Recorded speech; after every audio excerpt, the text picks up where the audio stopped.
Welcome to Barnyard Language, honest talk about running farms and raising families. We are Katie and Arlene, an Iowa sheep farmer and an Ontario dairy farmer, with 6 kids, 2 husbands, and a whole lot of chaos between us. While this is a podcast for farm families, sometimes our content isn't for the whole family. So kick off your boots, reheat your coffee, and join us for some Barnyard Language. Welcome to another episode of Barnyard Language. It's Katie and Arlene doing the usual thing. Katie, I think I hear birds. Do you have windows open in your house? I do have windows open. It was 78 yesterday, so on Sunday. It is supposed to be 75 today, and it is supposed to be 50 and raining for the next week and a half, which hopefully everybody's getting their seed in today.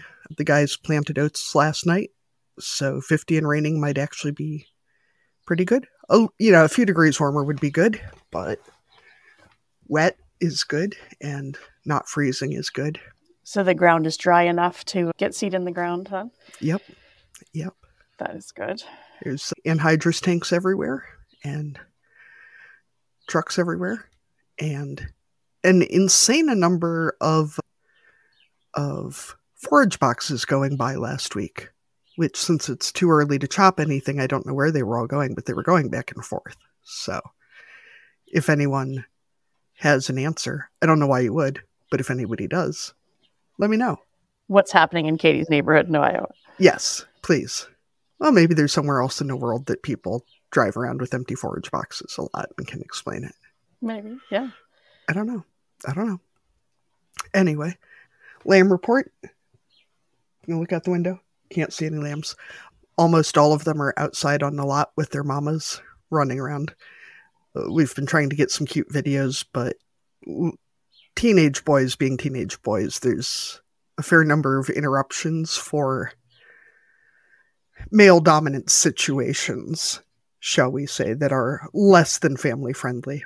So when I edit some video down to something that's more cute and less National Geographic, I'll post it. Sounds good. Yeah. It's kind of a lot. And was there a birthday in your house in the last few days? There was. The boy child had, I don't even know how many little kids over on Saturday. I took it as an opportunity to buy every ridiculous snack that I could find at the grocery store, including, I think, 6 kinds of popsicles.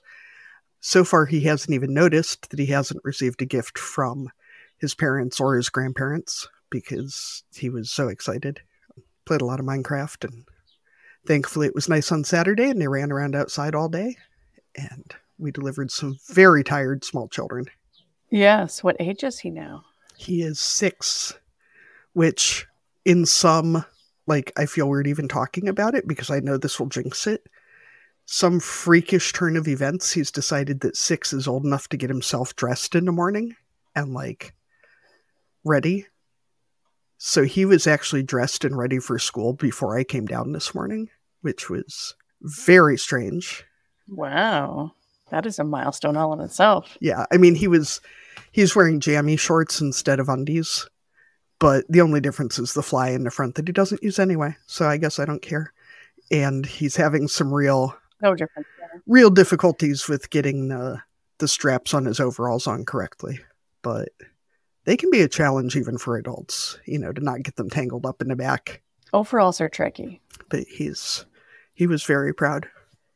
And we have one of those toy excavators in the yard, with the seat and the handles, like you see at the playground a lot. He finally weighs enough to be able to get some leverage. So he's been digging quite a substantial moat in our yard. In case anyone was thinking of breaking in, don't, because he's booby trapping the property. Yeah, he's gonna populate it with gators soon. Yeah, God, I hope so. That would be amazing. Anyway, how are things in your world, Arlene? Well, it is sunny today, but we have had a lot of rain in the last few days. So there's definitely no planting happening here yet, but things are starting to green up. You can see that the grass, with a few warm days, will start to be doing some things. And hopefully if it stops raining for a little bit, we can actually start to think about putting some things in the ground. But the way the ditches and the edges of the fields look right now, I don't think that there's any risk of us doing much planting yet because it would just be getting stuck. So we might as well just be patient and wait a little bit longer on that one. So yeah, the waiting of spring for us right now. We're also waiting on a bunch of cows to calve. We've had a kind of a stretch of 2 or 3 weeks, I guess, where we haven't had any babies. Normally we're pretty evenly spaced, but we had a bit of a gap there. So we've got lots who are ready to go, and we're actually milking a few less right now. So milking's pretty efficient these days. So that's kind of nice, but it'll change soon, and then we'll have some new babies to put in the calf barn. And what else has been going on? Oh, my husband and I, on the weekend, we used a gift certificate that we got for Christmas to a fancy restaurant, like the kind of place where you actually take pictures of the food because it was like so nice. And it was a 7-course set menu, and the chef would come out for each course and tell you what they were serving. Oh my gosh, it was so good. It just demonstrates how amazing food can be. And also that I can't afford to eat there very often because it was so pricey, and did the wine pairing with each course and everything. But it was fantastic. But I love people who can be creative with food, especially when it feels like I've gotten in a food rut and just keep preparing the same things over and over again. So that was fun. It's really nice too to get to go eat where your food is still hot. If your food is still the temperature that it is meant to be when you consume it, whatever temperature that is, and that there's no demands for bagels, corn dogs, chicken nuggets, cheese, whatever the food of choice is at your home, that there's no... Yeah, exactly. Yeah. And we're at the stage where our kids can stay home by themselves when we go out. So we told them, we're going out with friends. You guys can have frozen pizza for supper, and they're excited. And actually, we are also at the stage where instead of them being sad when we leave, our youngest was like, "When are you going?" We actually left a few minutes early because he was wanting to hang out with his older brothers and eat his frozen pizza in peace without his parents around. So we left even earlier than we had planned to go and do that. But yeah, we described our meal to our kids the next day, and they all said, "Oh, I wouldn't want to eat there." And we're like, "Perfect. You don't need to till you're older." Good. Because you can't afford to. Yeah, you can't afford it. And we enjoyed it just fine with our friends and without your company. So yeah, the first course was actually a soup that had a little scoop of like a savory gelato in the middle of it. So when you were saying about food being the temperature it's supposed to be, that one was both hot and cold at the same time. But yeah, really cool stuff. And lots of local farms that he was crediting with creating or growing, some of the cheeses and foods that we were eating. So that's pretty cool too, to know that they're sourcing from local farms. So yeah, it was definitely a dining experience. I think it's nice too anytime a chef shows an awareness of the fact that food comes from a place and that people put a lot of work into it. Or anytime anyone recognizes the fact that the food is not magic. Yeah, that's right. That it didn't just come from the grocery store. Yeah, absolutely. So should we go ahead and bring on our guest for the week? I suppose we should. First guest from Colorado. So thank you to Sean Short, who's joining us today. And Sean, we always start our interviews with the same question. So this is your intro to our listeners. And we always ask, what are you growing? So that can be crops and livestock and businesses and kids and all kinds of other stuff. So what are you growing, Sean? Thank you for having me here, Sean, with Blooming Health Farms. We say we're growing food and growing people. So we're actually an egg-laying chicken farm, and we raise laying hens with organic eggs, and we do some microgreens as well. We like to call ourselves an aquaponic chicken farm, which is kind of a fancy way of saying that we use fish to grow our plants and then use some of our system to grow part of our chicken feed, and then we use it to also clean up some of our wastewater as well. Most of what we do is serve our local community, direct sales, and some local small coffee shops, small caterers right now with our eggs. I never really expected fish and plants and chickens to all come into my world, but we're loving the things that come out of it. And it really just shows how farming should be synergistic and combined and stuff like that. It's fun. That's a really interesting combination. So can you give us some context in terms of how many chickens we're talking about so we have kind of an idea of scale? I know we always talk about chicken math being a floating number and hard to nail down, but just kind of an approximate. Yeah, chicken math is a crazy thing. Right now we have 65 laying hens. I have a breeding flock of about a dozen with a Buckeye male and an Australorp male, and then we're breeding those two breeds. And I have about 300 young pullets in a brooder getting ready to join our flock and expand ourselves out to about a 350 layer capacity this summer. So we're expecting to really ramp up our egg laying production. We like to consider ourselves a small scale homesteading type operation right now. So I'm guessing, being in Colorado, that a lot of this is undercover. Kind of how much space does it require? I'm guessing there are greenhouses or, facilities. Like what does that look like in a physical sense? Yeah, so here we're in northern Colorado on the prairie. So we definitely have multiple seasons, and our chickens are on a free range system.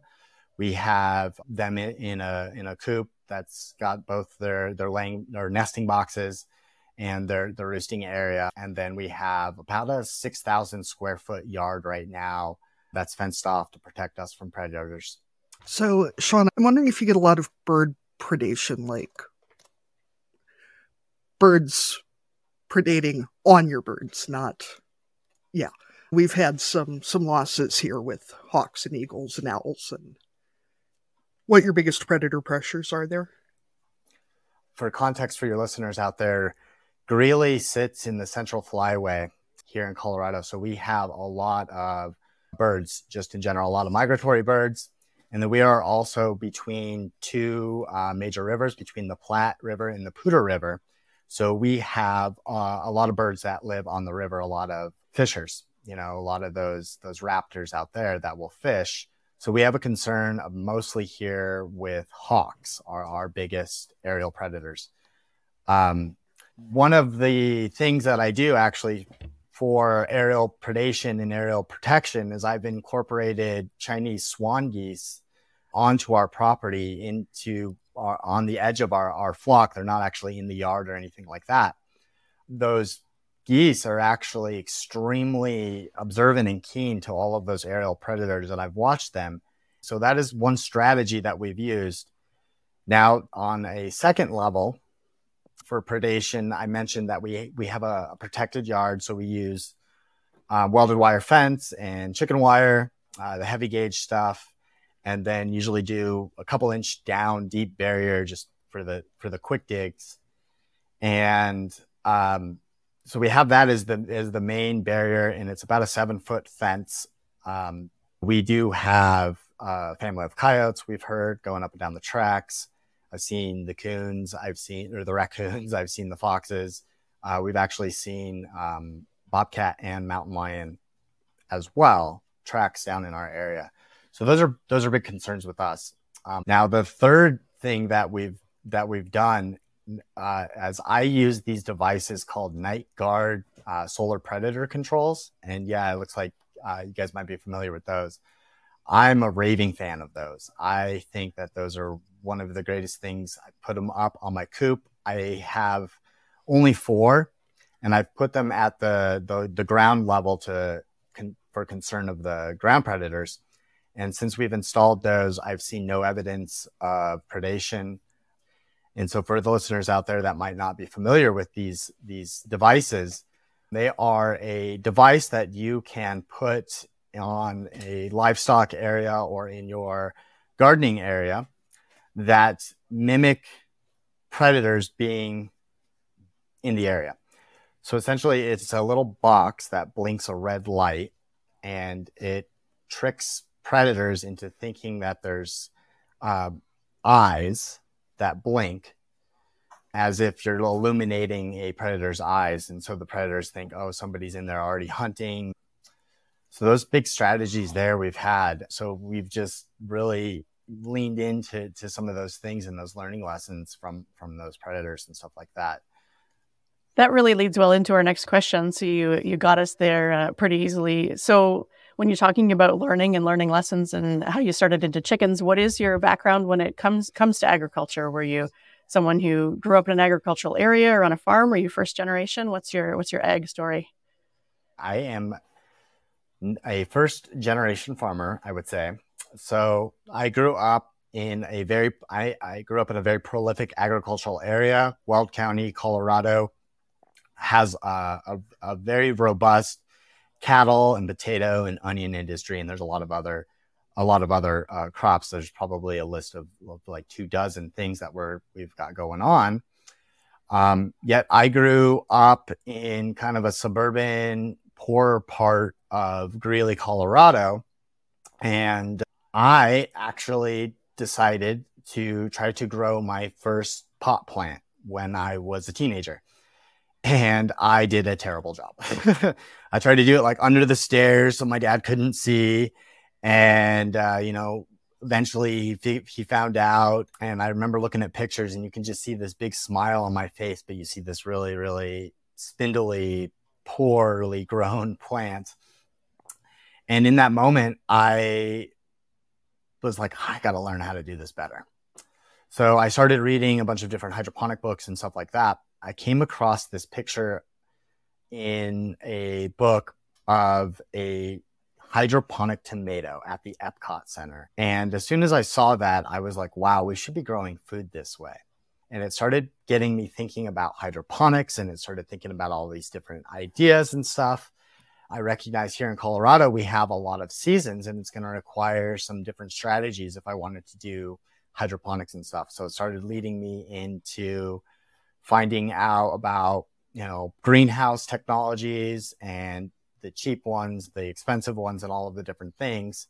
And it ultimately led me to taking this class where I met a guy that was teaching about aquaponics. And he shared with us that he was trying to find a way to feed his family. And his wife had heard about this really clever way where you could use fish to grow plants. And it was a really closed loop, healthier ecosystem than traditional hydroponic systems that we were learning about. And at that moment in time, I think that was when I had that first aha, oh my gosh, I want to be a farmer. I want to start a tomato farm. I want to grow fish. I want to grow really good tomatoes. And this was a period in my life where I wasn't in school. I had actually failed college a couple times prior to this kind of aha moment in my life. I decided, I was like, I got to get back into school and understand this stuff. And lo and behold, I ended up finding myself enrolling at the University of Hawaii at Manoa, and went to go off and study to be a fish farmer. Well, the gentleman that I was studying under to become a fish farmer, my first job was feeding fish. So it wasn't until I was like 25 years old that I had my first real exposure to agriculture. And I had to go all the way across the Pacific Island, far away from where we're doing really great things here, to even really be like, oh my goodness, I want to be a farmer and go off on this. And a lot of the work we did out there was research and extension work. It's influenced a lot of who I am today. And I never expected to take some of those things that I was thinking then and to start a nonprofit business, to have chickens, and to be growing food and to be growing people. I think as someone who also failed out of college a number of times, it's fascinating to me what happens when folks like that find the thing.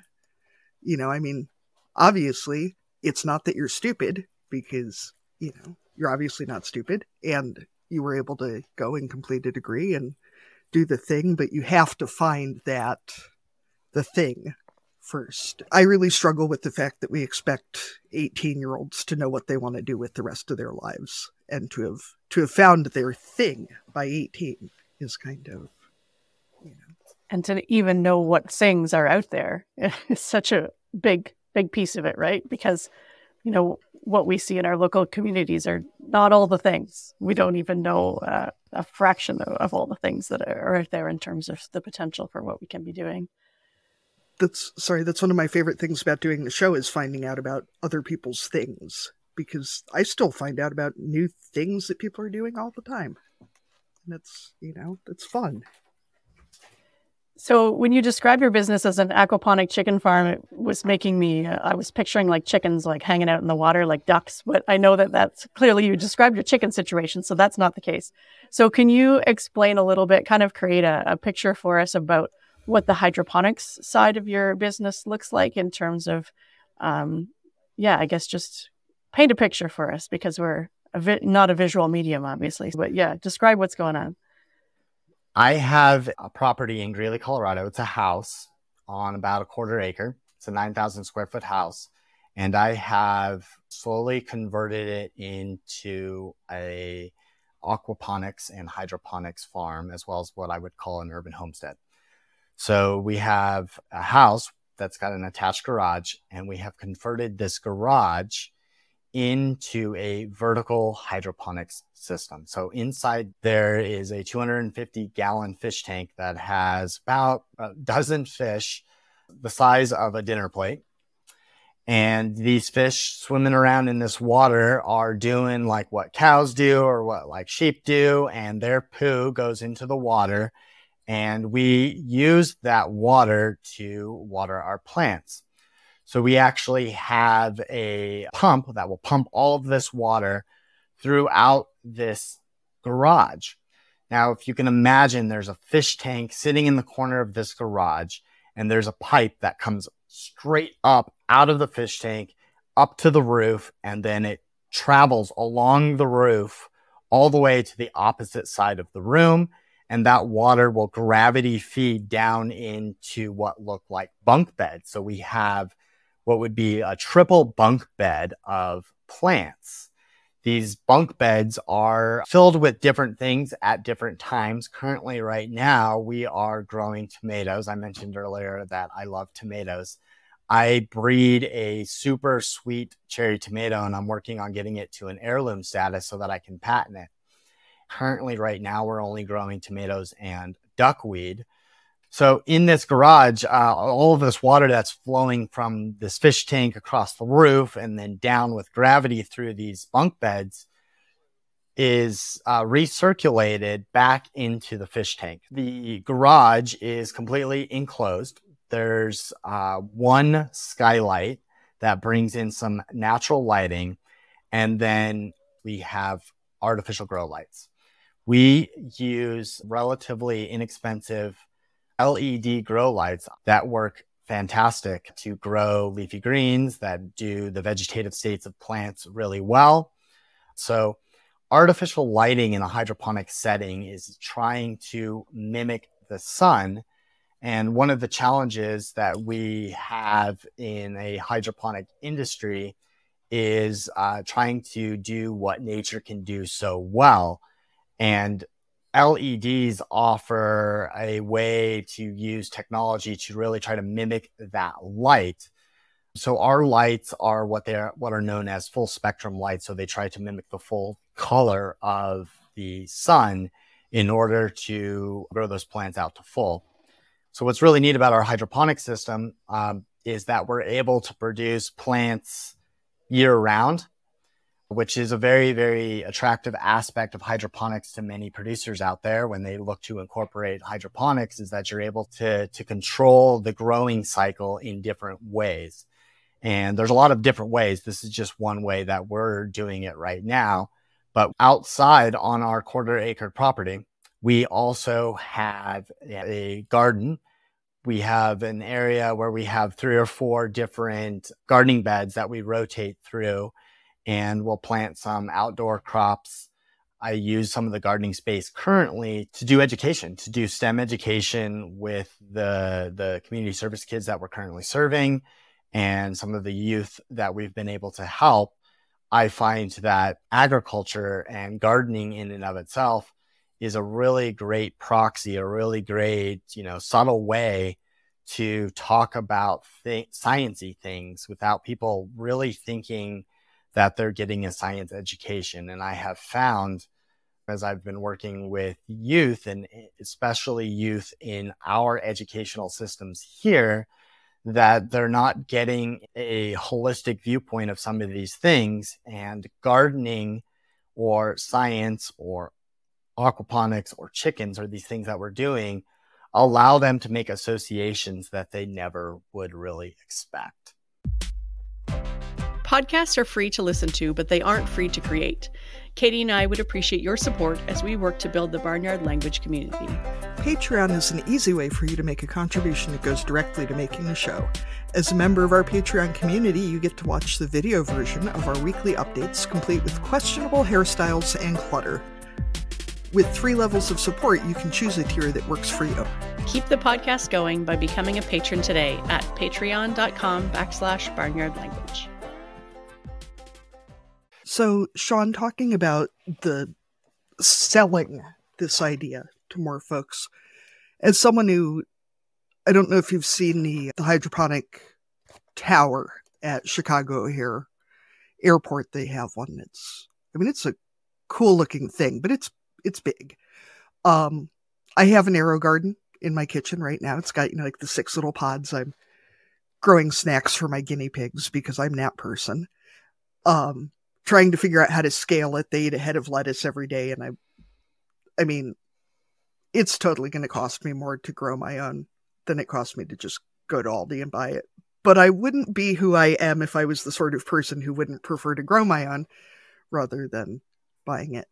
How do we make, especially the smaller scale production? I mean, because I can grow a shit ton of basil in that arrow garden in a space the size of my coffee pot with one little LED array. And it's very straightforward.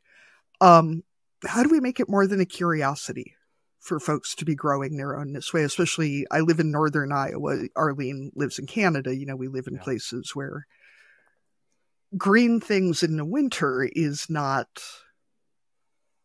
super straightforward for most folks. So how do we get this into people's hands and into their homes in a way that is approachable, but also produces enough food? I mean, my 6-pot arrow garden is cool, but it's certainly not in any way replacing anything besides my winter basil needs. So living in a traditional agricultural area where we have a lot of soil-based agriculture, and we have seasonal agriculture, I recognize that there's some interesting aspects that I'd love to just kind of touch on for sure. So one thing that I recognize with hydroponics is that it's unfamiliar with the consumer. So the consumer is not familiar with the concept of what it means to grow plants. And so how we grow that food in and of itself, I think, is the first conversations that we really have to focus on. And shows like this and others out there that talk about agriculture are the first, I think, step to talking about how things are, how things else can be out there. Consumer awareness that these things exist and are opportunities, talking about the benefits of this stuff. So I think the first part really is to start having the awareness on the fact that these things are being done, that they are being done in popular places like at Chicago O'Hare, and then focusing on the technologies that are actually, I would say, working at that commercial scale. There's a company called Gotham Greens. I'm not sure if you guys are familiar with Gotham Greens. They have started to really make a name for themselves in the industry as a hydroponic supplier of leafy greens at major grocers. So we're seeing Gotham Greens in those big box stores. So they're starting to make a huge mark in the market. So I think that it requires people like me who shout from the rooftop to say, go out and buy these products and produces that these companies are making out there and taste them. Tell us what you think, talk about them, tell your friends about them. What I believe is that they will start to understand that there's something different. And I think it's that kind of that first intrinsic aspects of it that will be real impactful at first. Arlene, I saw you raise your hand, but I'm jumping in here before we get sidetracked off onto something else. I'm just picturing as someone who lives in a place where our Walmart sells those basil plants in the pots, and even if they look edible at the store, they're not going to be within like 3 days at home. I don't know what it is about them, but they just, you know. And we do have some fresh herb production that I think actually is hydroponic in Iowa, you know, so they put them in little clamshells and they ship them, and no matter how nice they look when they leave the greenhouse, by the time they get to Decorah and they've been on the rack at Walmart for a couple days or blah. But picturing what it would be like if you could have a hydroponic tower in a grocery store with plants growing, and you could just pull the whole pot out, take it home, put it in your smaller Wingledinger at home, and just, you know, because at home, I think it's cool to watch them sprout and do the, you know, grow, but you do have that time gap between when you start something and when you can eat it. And if you could just go to the store and buy a tomato plant that's blooming and bring it home and pop it in, and, you know, 3 days later you'll have tomatoes. And how cool that would be, even if it's not really replacing a substantial amount of your food production. Just, I mean, my kids are fascinated by the Aero Garden because it's doing something, you know. And my daughter loves cutting the salad for the guinea pigs. She, you know, takes her little scissors and cuts off plants for them. Okay, now Arlene, I'm sorry.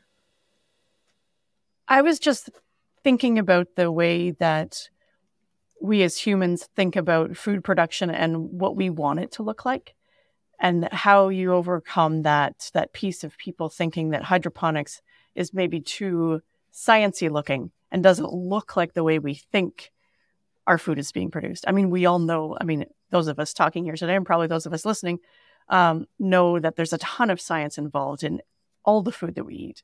But I think so many consumers just think it just pops out of the ground, or you just, you know, nicely ask the cow for their milk or whatever they think is happening, that the vision of how the food actually arrives and how it's being produced doesn't always match. And whether people have that same, you know, kind of feeling about how their food is being produced when it looks more scientific. And I don't think that that's good or bad, but how consumers feel about it is a big part of what they buy. Arlene, that's a really good point, because I've never seen a children's book that has, you know, old MacDonald there on his hydroponic farm, or raising fish, or even animals inside barns a lot of times. and yeah, I've even got my overalls on today, but yeah, humans do like dirt, tractors, and overalls. You know, that's what we picture. There's an opportunity for me. I think I need to write an aquaponics children's book here, guy. I would buy that book for my kids because they would be excited about it. That's right. Arlene, we should hook them up with Arlen and the fish people we had on in Canada. Hey, maybe we need to get offline and collaborate here. Yeah. I would buy that book for sure. Just saying. You know, I love also kind of bringing up the perspective, or at least the idea of having something in the grocery store. I know in my mind, I have a few different concepts of introducing hydroponic systems to some of our local schools. And what's really cool is they've got these shipping containers that they've turned into hydroponic farms, and they're very modular, and you can put them almost anywhere and have, you know, some scalable version of a vegetable farm. They also have like gourmet fish farms, and then I'm personally working on one for chickens. And so having these things available for these grocers or these schools and stuff like that, it leads me into really advocating for this idea I've thought about a lot. Is I think we need to to start decentralizing our food system more so than we have in the past, where we went towards centralization. I think especially now with the with the advantages of all of these technologies that are so easy, the precision agriculture technologies across the board in our industries, give these small scale farmers so much advantages to using these things. So I think being able to really integrate a more decentralized version of hydroponic agriculture into our communities might be one way to really start making an impact. Going back to the market garden version of farming that really has, sustained a lot of our farmer market industry and stuff like that. I think that, having, and then at a second level, putting in these systems in those places where those people shop, so they can actually see these things, to help bridge that visual gap of whatever it may be or whatever like that. I think that would be a really neat idea to start seeing some of that stuff out there. I think especially now that this is just turning into a brainstorming session, the number of folks in the Midwest, and I think through food production areas throughout North America, and I'm going to assume probably fairly globally in most developed countries, at least, the food deserts that we live in, the richest agricultural land in the world, and people can't access fresh food. And absolutely being able to have, a whole system with fish and the whole thing is ideal. But if people can even grow, with fish fertilizer rather than actual fish, or if you can, greenhouses take a fair amount of space and you have to be relatively able-bodied to grow something in the ground, where, my aero garden, you have to be able to put water in it. I mean, it's a pretty accessible system, so even if you could put a hydroponic space in a church or in the public library, because you could scale it to have a lot less demand for personal knowledge and experience from the farmer, that it can be very modular and very, put the pot in, put a seed in it, wait, food, and that could really open up some avenues for folks. And if anybody needs me after this, I'll be on the Aero Garden website looking for things to donate to our library. So I think that's a really interesting idea for that stuff. Hydroponics in other countries is fairly robust. In Europe, they have a lot more, prolific hydroponic industry. They're growing a significant amount of their produce in like the Netherlands, in Denmark, in parts of Spain, Italy, under glass in hydroponic systems and stuff like that. So there's a model out there for consumer awareness, for consumer acceptance, and for implementation into that, to bring this into these conversations that we're having here in Greeley. So according to the data, Weld County, Colorado is the 8th most productive agricultural county in the United States.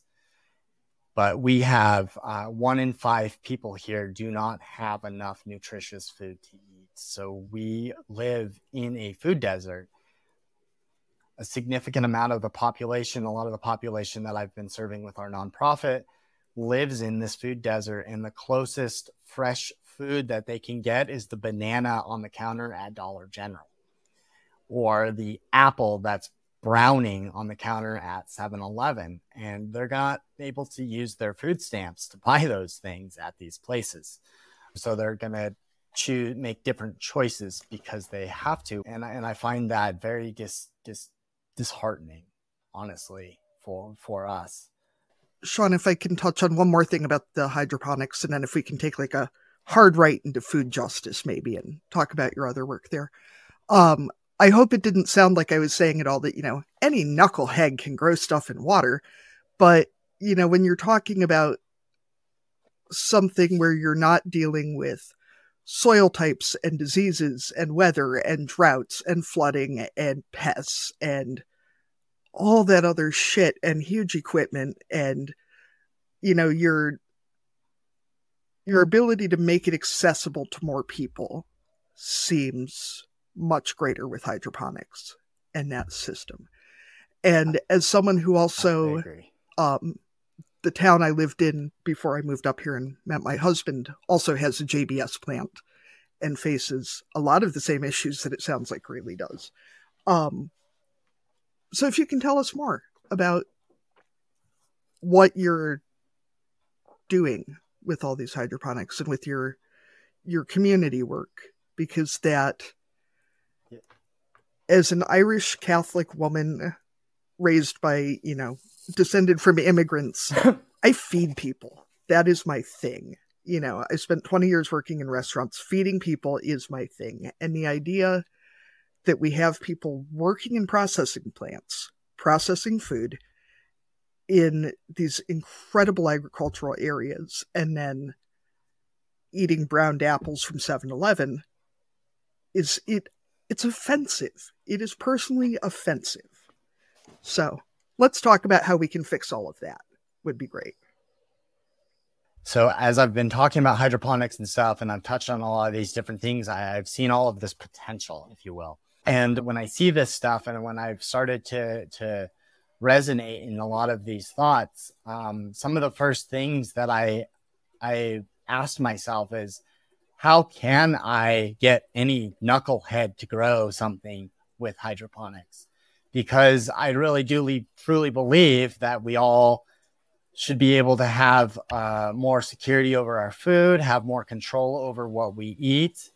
Food, I believe, is a right. I believe that what we put in our body sustains us. And if we don't have good nutrition, we can't be functional humans in our society.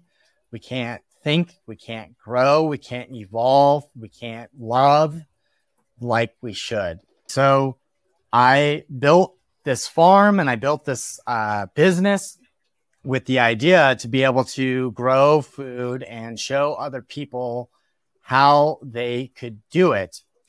Here at Blooming Health Farms, we're trying to help people who want to take back their food. And I'm trying to help people who want to be homesteaders get a really good product from their chickens. So one of the aspects of your nonprofit is also working with youth, like you mentioned. You were talking about a specific example, but I know that you are also working specifically not just in teaching people, but working with youth who have been involved in the justice system at different points in their life. Are you willing to talk about why that's important to you on a personal level? Yeah, absolutely. Blooming Health Farms, our mission is to empower at-risk youth that are involved with the criminal justice system through agricultural entrepreneurship to give them life skills and provide mental health support. So our mission was developed because I used to be one of those individuals. One of the biggest challenges that I had in life was that I loved to drink. I was an alcoholic for a long time in my life. I had my first drink when I was about 17 years old. It consumed me, and it took a huge chunk of my life where I spent a lot of my time looking for answers at the bottom of a bottle, trying to escape from all of life's challenges. I failed out of community college the first time because I was still a professional alcoholic. And my drinking career actually led me to making a lot of poor choices that got me in trouble with the law a lot. And I would find myself in jail over and over and over and over again. And I joke now, and it's not funny in and of itself, but I tell people that I've had more mugshots and metal bracelets than I have toes and fingers. And unfortunately, it's true. But during those times of darkness, I got to be around individuals that were similar to me, that were like me, that were struggling with other areas of their life. And I got to have a lot of personal and deep conversations about other people's mental health, other people's family lives, other people's challenges, their struggles, those instances and moments in my life that started to really impact who I am today. So right now, as of recording, it's 2024, and about 7 years ago in 2017, I took my last drink, and it was a very transformative experience. It was Easter 2017, and I got extremely drunk at a family Easter dinner and got in a fight with my father, with my aunt, and a bunch of other family members. And my father asked me to leave after this big fight. So I left. I went to the liquor store, and I ended up falling asleep at a park and living there for a few days. I later learned this information after reading a police report that I was living underneath of a tree at a local park, and the local police officers came to talk to me and do a wellness check on me to see if I was alive and okay. And they called the paramedics. So the paramedics came, they tried to take me to the hospital. And in that moment, I guess I became combative and they took me to jail.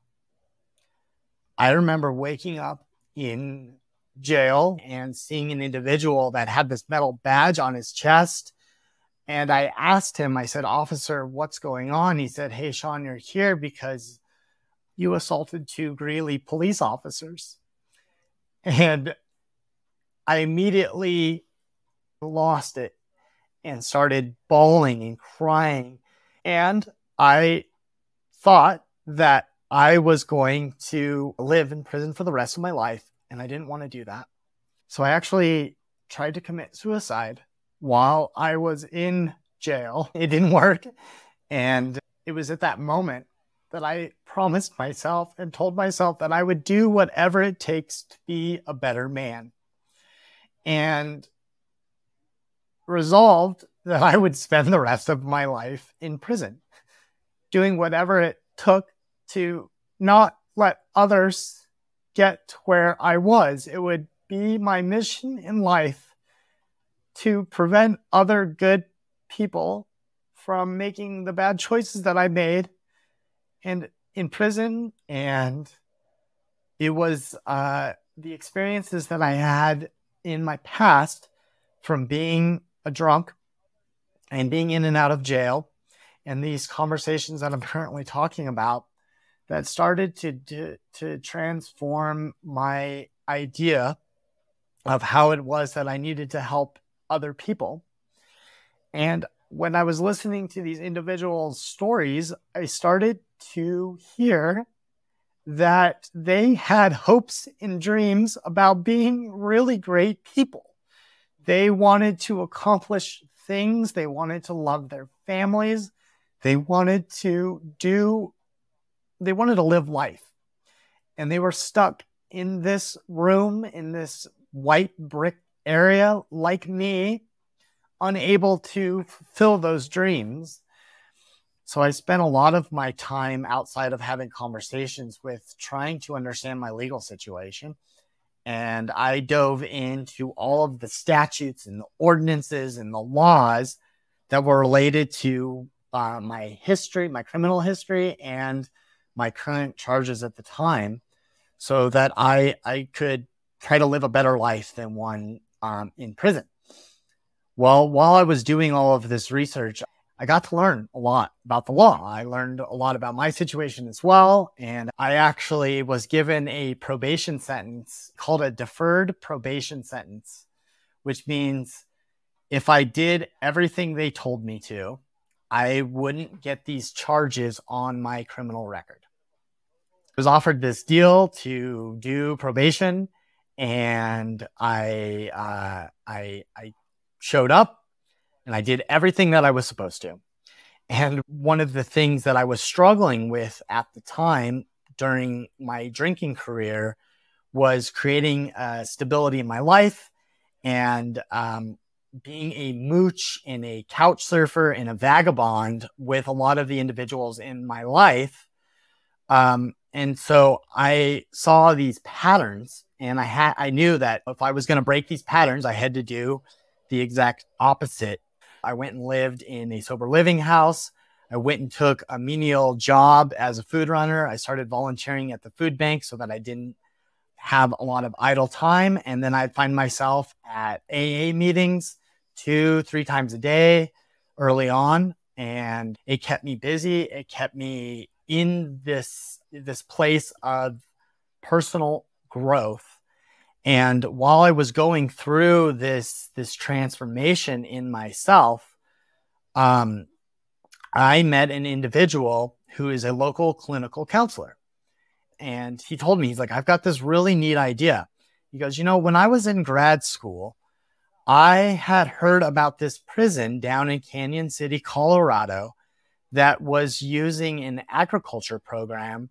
And he goes, yeah, what's really neat about this farm is that the prisoners that are working this program, that when they're released, they're finding that they're not coming back to prison like the other prisoners. And I immediately got goosebumps and was like, whoa, what? You mean to tell me that people aren't going back to prison because they're farming? And he started to just tell me a lot more about what he had learned in graduate school. Then he goes, oh yeah, and I don't know how to do any kind of farming. And in that moment, I go, well, hey, I just graduated college and I've been helping farmers in Hawaii learn about some of the stuff you're talking about. I'd love to get together and talk more about what you're doing.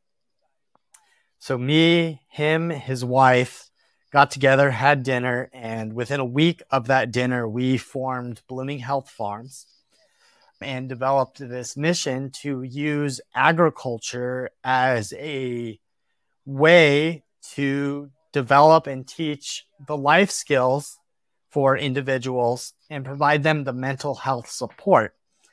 And we wanted to focus on the youth in our community for a few different reasons. Here in our area, we are the third highest youth crime rate in the United States. And I started to think about my conversations with people in jail, and the common thread among the individuals that I talked to was that we all started what we were doing at a very young age, and that pattern continued and compounded until we found ourselves in a dire situation that was probably inescapable at that point. And so we wanted to focus on kids because we could probably break that pattern quickly because they hadn't established a history or a habit of doing things that were not healthy for themselves. And I had this experience working in a really novel and neat aspect of agriculture. Ryan had this experience working in, his background was with vocational rehab, crisis therapy. So we wanted to combine our skill sets to transform and transmute these individuals into functioning members of our community so that we could break this cycle, but help improve our community. So early on, we actually started working with some of Ryan's private clients.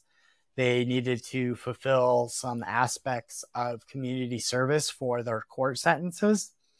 And we started to early on see that just through doing the work in and of itself, that we were transferring and teaching these kids these life skills and intimately providing them the mentorship and the mental health support while we were working around them and working with them. So these youth are helping do some of the gopher work and the grunt work necessary to do some of the business stuff. And then I'm subtly asking them and giving them a little bit more levels of responsibility and accountabilities. And as I watch these individuals make commitments or do the work, I'll say, okay, hey, you want to come help me collect some eggs? And then I'll get to start talking about that. Hey, come on into the coop. Let me show you what a roost looks like. And I'll start to just bring them in without asking them to do a lot of work. And then it allows me to do a lot of observations and assessments and stuff like that. Sean, I want to stop you for a second. First, before we go any further, I just want, there was a lot there. And I want to thank you so much for being vulnerable and for being willing to talk about all of that, because it's not easy to talk about the places where life was really hard and where I know that you made decisions that you're not proud of, and that, I know that they've contributed to who you are today, but I'm sure that if you could take a lot of that back, that you would. So I really appreciate you sharing that story with us. And it's not that it's a story. I mean, it's your life. So I really appreciate you being willing to have that conversation with us. So thank you. I wouldn't take any of it back, because I wouldn't be who I am. So, but it is. Thank you for letting me share that. Thank you. I really appreciate it. I wanted to say too, Sean, a lot of the brightest, most creative people I know have had some of them, some substantial run-ins with the justice system. And the thing that seems to be a common denominator is that they are very bright and they are very determined, and very creative. And it takes a substantial level of determination to get in that much trouble for most people. And a lot of them have found some really creative ways to get into more trouble than the average person would. And I was reading your book and, talking about, at the beginning, you were talking about the business plan that one of the kids you were working with had come up with that was, if we can make this much money off this many chickens, we could make more money if we had more chickens. And how much we gatekeep things like having a business, where that's a totally valid business plan. And if we can redirect, especially these young people who have maybe had the chance to go through the justice system once or twice instead of spending, 20 years going through it, towards using that creativity and that persistence and that curiosity seems to be the other sort of defining factor for a lot of these, at least a lot of the folks I know. What happens if I do this? What happens if I do this? Like in farming or like physics experiments or cooking or whatever, cool. If you're talking about drug usage or breaking into people's houses, less cool. But it's same brain functioning, right? Exactly. Yeah. Be able to redirect that. Oh, it's the same brain, but it's like that, was it Spider-Man, that with great power comes great responsibility, that you got to channel that towards something less likely to end you up in front of the judge, hopefully. The way that you talk about all of the different things that led you to where you are today, it does seem like all that creativity and passion and determination it all intertwines into your work.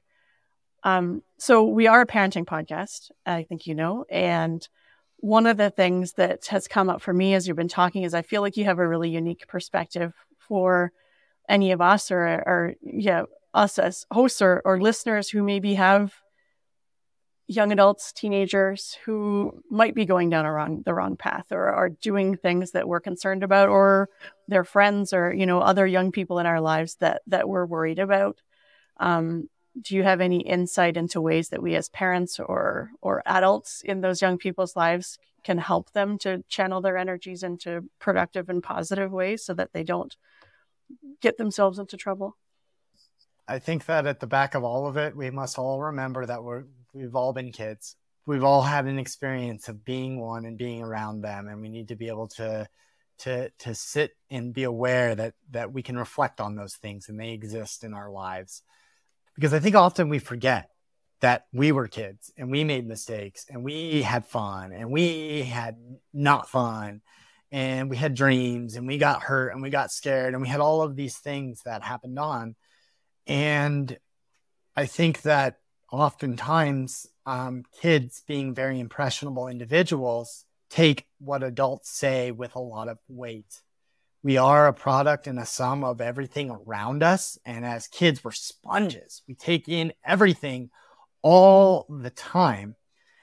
And I've done it myself personally, and seen others, individuals out there, when kids say things or do things, some of our first natural inclinations is to make a definition about what's going on, define it in our perspective. And once we start to define things for kids from our limited perspectives, we start to develop a framework that they live in. And I think some of the things that we can do as adults is, first, don't give an answer right away. Take pause in the interactions that we're having with our youth, with our kids. You know, they look differently at young adults. But first and foremost, just kind of take pause and process and be aware that there's something coming out of their brain that's going to be new, novel, unique, or maybe you've heard it before, but it's there. And then we have our experiences of being kids, and within as much time as reasonably allowable, try to put those two together in that moment and letting them kind of come to some of those realizations. Has been really profound and impactful for kids, to let them start to understand the world and stuff like that. We have to be okay with being a youth at the different levels and engaging with them on some of their interests at a different level. I will play video games with some of these kids, the current cool video games. I've been playing Roblox and Minecraft with a kid.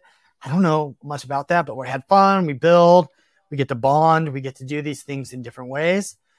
And as many of you out there may see in your world all over, we're so inundated with technology, and smartphones have consumed our lives. And our kids out there and youth, and me, myself, I get trapped and sucked in to staring down at this little tiny digital screen. And one thing that I have started to explore and start to do is, how can I get them off of that? How can I get them away from looking at these devices as often as possible without it making it feel like I'm taking a security blanket away from them, or that I am not allowing them to explore something that actually has a lot of potential. So I don't want to negate some of those things as well too. And so just being open and curious about those things. I know you mentioned it earlier, Katie, that curiosity is what really, I think, unlocks a lot of these aspects of these different things. And so encouraging us to, being in that kid mode, what is it I want to do that maybe I can go do with this kid that doesn't actually know what they want to do in life, and go explore some of those things. Thank you. Those are some really, really good things to keep in mind, and to think about all of our interactions, right, with our kids and our youth, to think about how powerful our words. Sometimes it feels like they're not really listening, but a lot of the time, just a little comment here or there can really make a big difference. So to be more conscious of our interactions with all the younger people, and adults too, with all the people that we interact with on a daily basis, is really good. Those are some really good reminders. Katie, I feel like we could talk for about 1 million years, but I think we should wrap it up. I feel like Sean might have to come back again someday, but I don't want this episode to be about 6 hours long. So do you want to go into our last question? And I think I might, for the first time, even cut out our cussing and discussing segment, just so we can have this whole conversation be the entire episode, because I just love where we went today. We could make it a 15-part series, Arlene. All right, so Sean, we ask all of our guests if we were going to dominate a category at the county fair, what would it be? And categories can be real or made up to ensure that you win. So we would dominate what I call chicken sprouting. I'm just picturing you like planting little tiny like Little chickens? Like the robin's eggs you get at Easter, and like boop, boop, boop, and then they would grow into bigger eggs and then boop, boop. I'm sorry. Now that we've gotten deep into how my brain works. Well, I think a better category name would be, I'd like to dominate the homestead chicken category. I believe in taking back our food, believe in taking back our sufficiency and sustainability. And I think that chickens offer all of that. And I want chickens in everybody's lives. So I've got to dominate the chicken category here at the county fair with getting chickens into your lives. Definitely. So we want to thank you, Sean, so much for joining us on the show today. Katie already referenced your book, and I've been listening to your podcast. So why don't you tell our listeners where else they can find out more about you and your farm and all of the work that you're doing?